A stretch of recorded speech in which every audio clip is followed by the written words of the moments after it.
Oi, pessoal, tudo bom? Segunda aula de História da Arte. Beijo para todo mundo que está assistindo.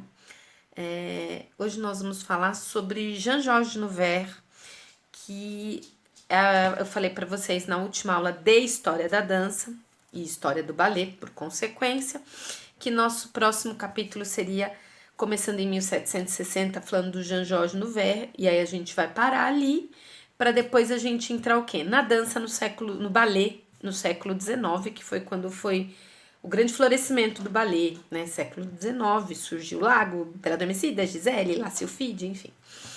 Mas nada deixa de ter um porquê de ser. Hoje aconteceu um fato muito pitoresco.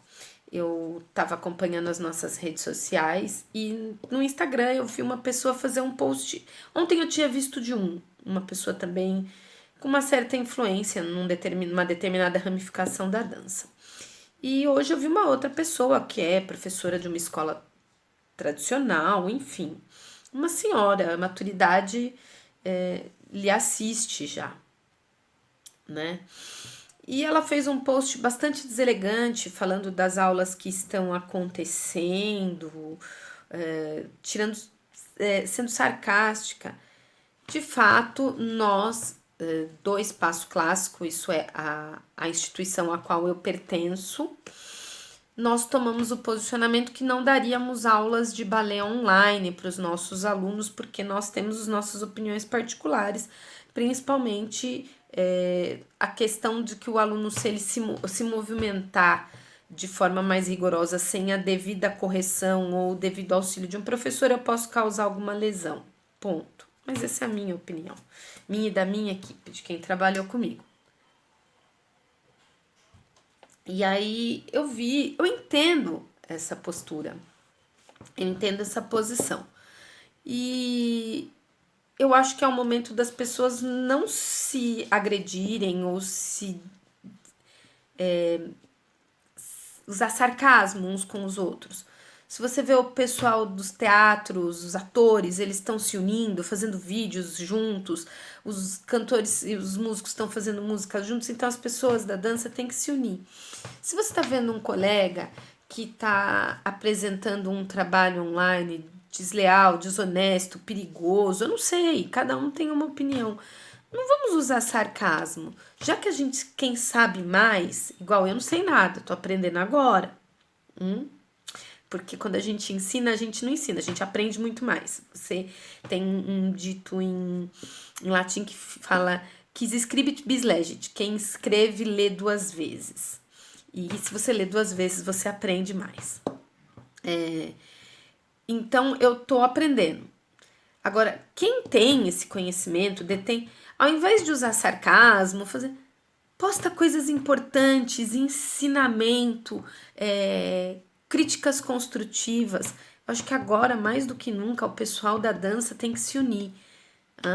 Hoje eu trabalhei na minha outra profissão até às 6 horas da tarde, e aí depois desse horário é que eu fui produzir conteúdo, porque eu sou um grãozinho de areia nesse universo, tá? Eu tô fazendo o que eu acho que eu sei fazer e que é cabível neste momento. Tô pregando que o balé, ele não é só exercício físico, e hoje nós vamos chegar no tema de hoje. Não é só o exercício físico, ele é uma arte, ele é uma cultura, e eu tô passando isso, tá? E aí caiu que o tema de hoje, adivinha, Jean-Georges Noverre. Ele é o divisor de águas da dança como a gente conhece hoje. Então, uma citação do Georges Noverre, eu vou começar com uma citação dele, textos de 1760, ele começou a escrever isso em 1758. Raro encontrar bailarinos que não sejam mal instruídos, onde se percebe os defeitos da conformação e ignorância a respeito de si mesmo, causando danos ao longo dos anos se não corrigidos. Em 1758, ele já tinha essa noção, né? Outra coisa que o Noverre falava, ele falava o seguinte: ao distanciar o olhar de si deixar de olhar para si mesmo, o bailarino age de forma a ser um autômato da dança, sem qualquer lógica por trás dos seus movimentos, apenas brandindo seus braços e pernas sem qualquer harmonia ao conjunto. Muito atual, muito, absurdamente atual. Pura filosofia da dança. Por quê? Você tem que olhar primeiro para si mesmo. E o que eu vi hoje foram pessoas olhando para o outro e apontando esse dedinho aqui, deixando esses outros apontarem de volta, né? Isso não é bom, nós temos que nos unir. Eu entendo quem está indignado com o que está errado, eu entendo quem está fazendo errado porque acha que está fazendo certo, eu entendo quem está fazendo o que está certo, eu entendo que estamos numa situação difícil, eu entendo que está todo mundo se apegar uns aos outros.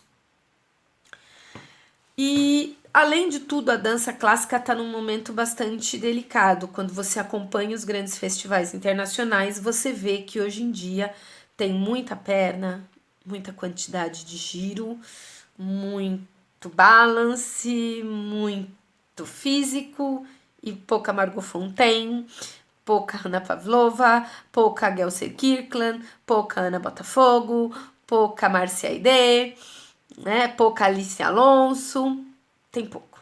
A arte está se perdendo. Por quê? Porque o bailarino ele não está olhando para si mesmo. Ele está olhando o quanto a perna do outro sobe para subir. E o Georges Noverre falava isso em 1758. Bem, vamos lá. Jean-Georges Noverre, ele nasceu em 29 de abril de 1727 e morreu em 19 de outubro de 1810. Então, ele passou por aquele período conturbadíssimo da história, que foi a Revolução Francesa, tá? Ele foi bailarino também, coreógrafo, mas ele ficou eternizado como professor e filósofo do ballet, porque o que ele fala é pura filosofia. Não é álcool, é suco. E aí é o que a gente fala, ele criou mais de 150 balés, mas ele ficou realmente ligado a mudar o padrão que se tinha de dança, tá? Ele pegou a dança num período que ela ainda era rococó, que eram grandes vestidos, grandes perucas, dançava-se os balés de máscara, não havia exatamente uma história a ser delineada, existia um tema, enfim, mas era tudo muito suntuoso e o bailarino por si só, que é a essência do que é a dança, ele ficava diminuído ou preso a essa parafernália que o circundava. Então, por exemplo, tem um trecho de texto dele que ele fala: filhos de Terpsícore, renunciem os cabrioles, os entrechás, passos excessivamente complicados. Abandone caretas e estudem sentimentos. Abandonem graças e expressões sem arte. Aprendam a dar nobreza aos gestos. Não esqueçam que isso é o sangue da dança. Ponham critérios e significados nos padedês. Deixem que a força de vontade indique o caminho e que o bom gosto esteja presente em todas as situações. Atualíssimo, e a gente tá perdendo isso. No século, eu sou bailarina que começou na década de 80, né?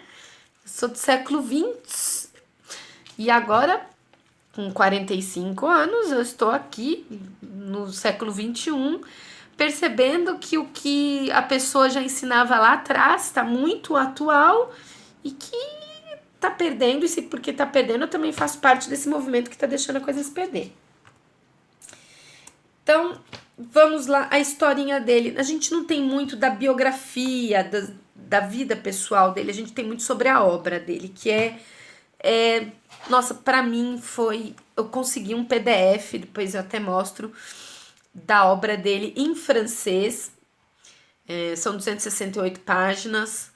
Vou começar a ler as 15 cartas, que eu já li uma ou outra, nunca tive Aí e tem uma autora brasileira que fez uma leitura crítica das cartas de Noverre, também é muito bom. Eu tô tentando adquirir esse livro para me aprofundar. O Noverre, ele. Um minutinho, cadê minha colinha? Ele escreveu um conjunto de 15 cartas sobre o ballet e o título, que foi o que imortalizou ele, era Cartas para a Dança, Lettres sur la danse. A primeira edição foi de 1760, em Stuttgart e Lyon. Depois teve a edição inglesa, teve a francesa, depois, quase meio século mais tarde, em 1804, teve a de São Petersburgo. Então, a ordem das edições são 1760 em Stuttgart e Lyon, 1783 a edição inglesa, 1804 a edição russa em São Petersburgo e em 1807 a edição de Paris. Todas elas fiéis ao texto das 15 cartas da primeira edição, tá? Noverre, ele era um iluminista, né, de marca maior. O que era o iluminismo? A aula de história vai ter jeito, quer melhorar o seu nível cultural de ballet, vai ter que estudar história, não tem jeito. Um dia eu vou falar para vocês sobre a tríade que embute história, geografia e ballet. O pensamento dele era extremamente iluminista, né, que era um movimento intelectual que começava a pregar o uso da razão e não o uso da emoção, o que tínhamos na Idade Média, né? Tipo, se você fizer tal coisa, Deus vai te matar. Não, vamos usar a razão. Você tá doente? Cai uma coisa na tua cabeça? Você não vai morrer. Né? E achar que a razão deveria permear as linhas de raciocínio e não a emoção, o que é sensacional. Esse movimento ele gerou profundas mudanças políticas, econômicas e sociais, até porque foi um pilar da Revolução Francesa, baseado nos temas liberdade, igualdade e fraternidade. O Noverre, ele fala muito sobre a atuação do intérprete e fala muito sobre a separação que existe entre o que é ballet, o que é dança e o que é pantomima. Além do que, o Noverre ele também começa a priorizar coreografias e ou desenhos coreográficos. Ele continua um movimento que está tendo lá atrás na Academia Real de Música e Dança, aquela que a gente falou no episódio passado, fundada pelo rei Luís, o reizinho Sol. E esse movimento começou lentamente lá, nós vamos falar inclusive que o Noverre ele continuou uma série de movimentações começadas por Marie Sallet, que foi a primeira coreógrafa, né? Foi a primeira mulher, mas ela não entrou para a história por isso, por uma questão de machismos, outras questões, né? E é um movimento que já tinha sido iniciado por ela, só que ele aperfeiçoou, continuou, ele virou o pai desse movimento que criou o Pas d'Action, que mudou o ballet, né? O Noverre, ele começou a estudar ballet, ele começou na dança muito jovem e ainda adolescente, ele foi aluno do Louis Dupré na Académie Royale de Musique et Danse do Futuro Ópera de Paris. Ele estreou como bailarino no Opéra Comique e mais tarde, graças a uma indicação da Marie Sallet, ele se apresentou na Corte Fontainebleau, né? Ele primeiro dançou coisas menores e a Marie, que foi uma bailarina de grande sucesso também para a geração dela, ela indicou ele e foi dançar lá. Mas ele ficou um tempo em Berlim, onde ele conviveu com bailarinos famosos, e de Berlim ele voltou para Paris e assumiu o posto de do mestre na ópera. e organiza vários espetáculos de vários gêneros de dança para garantir bilheteria entre 1730 e 1745. Ele criou muitas pantomimas, enfim. Ele começou a ser reconhecido quando ele criou no Opéra Comique o ballet chinês, que foi o primeiro ballet de sucesso dele. Aí, em 1747, ele mudou para Estrasburgo, em Viena, que é onde ele conheceu Maria Teresa, mãe da imperatriz da Maria Antonieta, e a Maria Teresa gostava muito dele, ele foi o maître de ballet da Maria Antonieta, eles tiveram um grande laço de amizade, tá? E aí ele ficou até 1750 em Viena, quando ele foi para Lyon de novo, e aí nesse período ele criou, ele recompôs o trabalho dele, ele refez a festa chinesa em Marseille, tá? E depois ele fez em 1754 esse ballet de novo em Paris e com grande sucesso. Em 1755, ele foi convidado para ir para Londres, onde ele permaneceu por 2 anos e depois de um tempo ele ficou supervisionando os espetáculos de dança do Drury Lane. O Royal Drury Lane, o Royal Theatre Royal Drury Lane, conhecido mais como Drury Lane. Eu não conheço Londres, eu conheço uma série de outros lugares, mas Londres eu pessoalmente não conheço. Ele é conhecido por esse nome, Drury Lane. Ele é um teatro em West End, no edifício 1, no Covent Garden, tá? Ele existe até hoje, esse teatro. É o edifício mais recente em uma linha de teatros que foram construídos no mesmo local, porque o mais antigo é datado de 1663. Bem, entre 1758 e 1760 ele ainda produziu alguns balés em Lyon, mas o trabalho dele ficou totalmente focado nessas cartas para dança. Depois ele foi contratado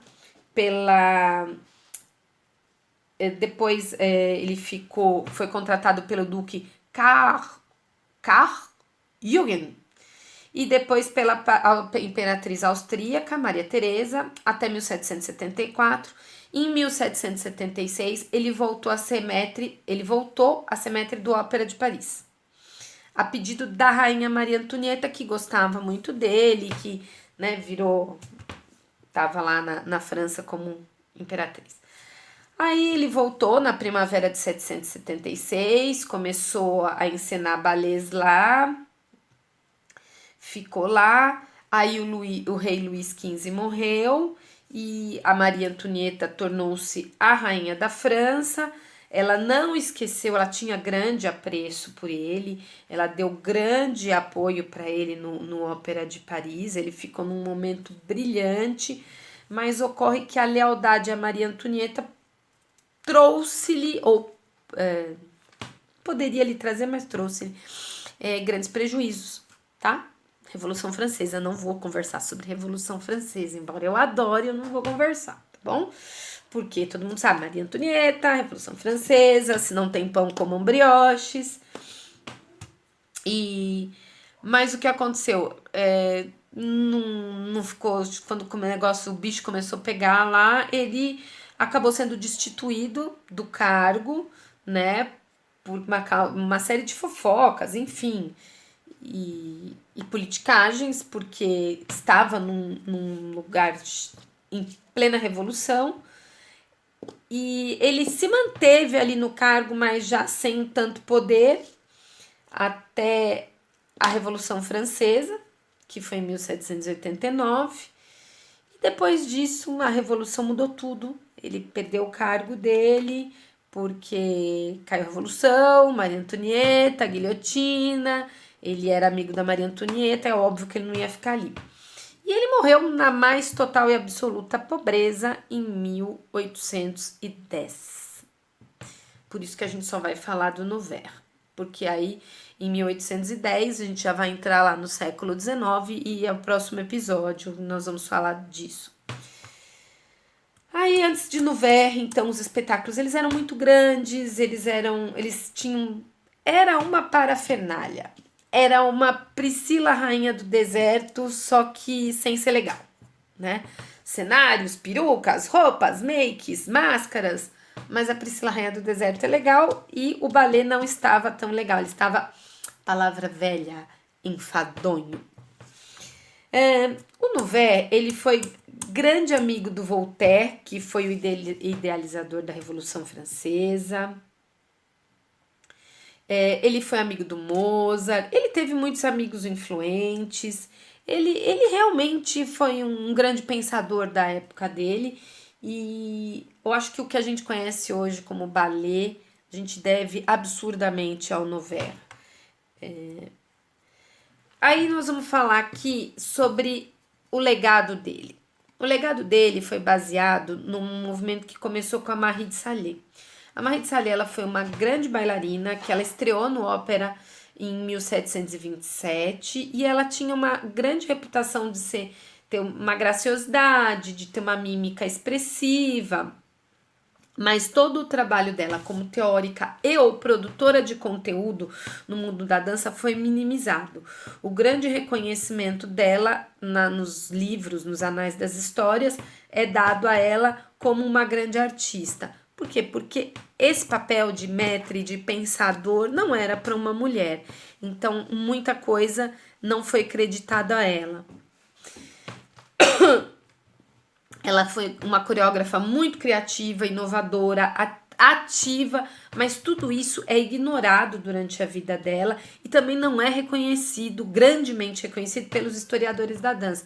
Agora, com o empoderamento feminino, outras questões, criação do Museu Camille Claudel, né, mudança do papel da mulher na criação do mundo que conhecemos hoje, pode ser que esteja havendo lá estudos acerca da Marie, né, hajam pesquisadores, que seria genial, porque nós teríamos a primeira grande teórica da dança, primeira coreógrafa, que não é comum. Um dia a gente pode colocar esse tema sobre por que os grandes coreógrafos do mundo, a grande maioria são homens, tem pouquíssimas mulheres no hall de Os Grandes, embora eu tenha uma que eu goste demais. E aí a Marie, ela começou essas bases e o Nouvert, ele avançou, né, nesses estudos e continuou e chegou aonde estamos hoje, né? Os textos de Nouvert, ele exigia o quê? O fim das tradições repressivas, o fim dos estereótipos, das coisas pesadas.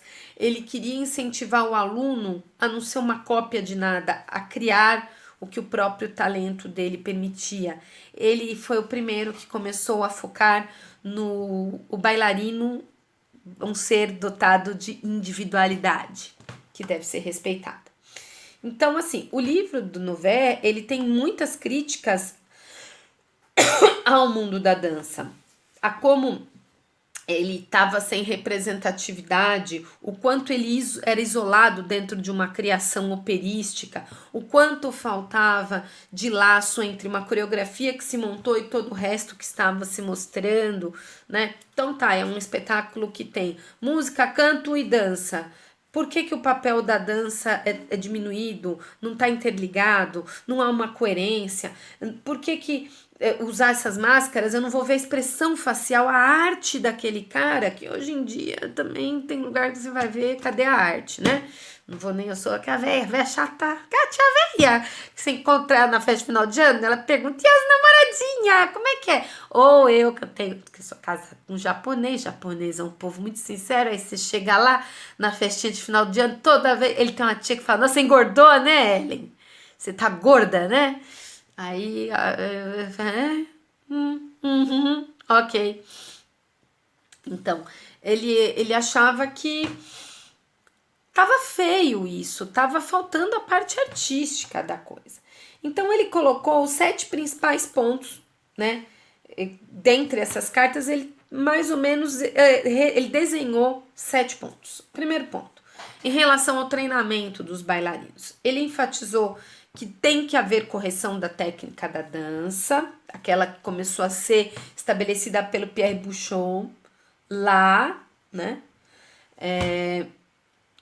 Ele acha que só que essa correção técnica ela tem que ser realizada com sensibilidade à anatomia do indivíduo. Né? Você vai corrigir a técnica da dança desse bailarino? Então vamos ver qual é a realidade anatômica dele, até onde ele pode ir ou até onde ele não deve ir, né? Que são até onde pode é uma coisa, até onde não deve é outra. Ele falava isso. Segundo ponto,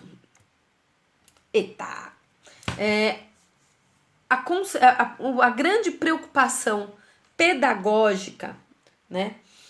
Era com a personalidade e o estilo do bailarino, para que se desenvolvesse um estilo artístico desse bailarino.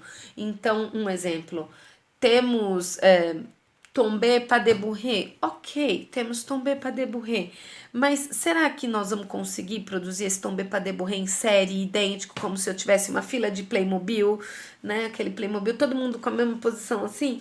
Ou será que o bailarino ele tem algumas peculiaridades que eu posso usar pedagogicamente e adaptar esse movimento a ele? Não é transformar num carnaval de diferenças, não é isso. É só pensar cada indivíduo, que esse é o trabalho do professor, né? Embora o ballet seja uma arte coletiva, você tem que trabalhar com as individualidades. Terceiro ponto que ele fala.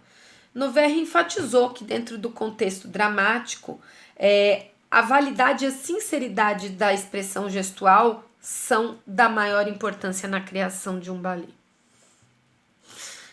Então, amigo, se você não conhece mímica da dança, se você não conhece a história do que você está dançando, cadê a dramaticidade? Até Copélia tem dramaticidade, que é uma pantomima. La Fille, que é uma pantomima, tem dramaticidade. As comédias têm dramaticidade, né? Não estamos falando drama no sentido sofrido da coisa, drama no sentido interpretação da coisa, tá bom? E então tem que ter esse contexto. Então, para ter aquele contexto, tem que saber todo o resto. Depois ele falou, o Noverre pediu que a dança tivesse desenvolvimento lógico em parcelas, isso é grau, primeiro, segundo, terceiro, quarto, quinto, sexto, sétimo grau, e que elas fossem desenvolvidas de forma temática e integradas entre si. E outra coisa maravilhosa que eu coloquei grifado, todos os solos supérfluos e técnicas irrelevantes de dança devem ser omitidas do ballet. Um dia a gente vai conversar sobre Nureyev, tá bom? Eu amo. Só a biografia do Nureyev eu tenho. Quando lançou, eu ganhei. Eu acho que eu já li assim umas 30 vezes. Já assisti filme, eu sou uma apaixonada pelo Nureyev, por milhões de questões. Eu já consegui no YouTube assistir ele fazendo Rodolfo Valentim. Pra vocês terem uma ideia do quanto eu sou apaixonada por ele. Aí, Noverre, ele estava convencido de que a música tinha que ser adequada ao desenvolvimento dramático da trama, então aquele casamento música, enredo e movimento. E ele insistiu de que decoração, figurino, cenário, eles têm que ser compatíveis com um enredo e um ponto alto de cada balé. Não tinha mais porquê de ser tudo aleatório, ok? Ele queria o desaparecimento das máscaras, ele não queria mais, ele queria ver a expressão, ele queria ver a arte, né? E ele falava que o professor, o bom professor, ele tem que incentivar o aluno a desenvolver os seus próprios talentos e não imitar o professor ou o estilo de um dançarino popular. Eita, não vou falar nada sobre isso. Noverre, ele recebeu muitas críticas dos colegas contemporâneos dele, mas isso não teve relevância porque ele se perpetuou e esses colegas não. E aí tem aqui da Mariana Monteiro, de 2006, São Paulo, foi através da FAPESP. Ela escreveu Noverre, Carta sobre a Dança, é uma leitura crítica sobre a obra do Noverre, tá? Eu espero que eu tenha contribuído. Eu amei o assunto. Eu não imaginei que eu era tão apaixonada por esse assunto que é tipo uma filosofia da dança. Um beijo pra vocês. Pensem nisso da gente se unir mais e se criticar menos. E quando a gente for fazer críticas, vamos fazer críticas positivas uns aos outros para nós sairmos dessa crise, o mundo da dança mais fortalecido, porque tem espaço para todo mundo.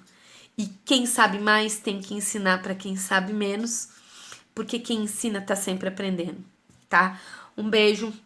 O próximo episódio vai ser a dança clássica no período romântico, tá bom?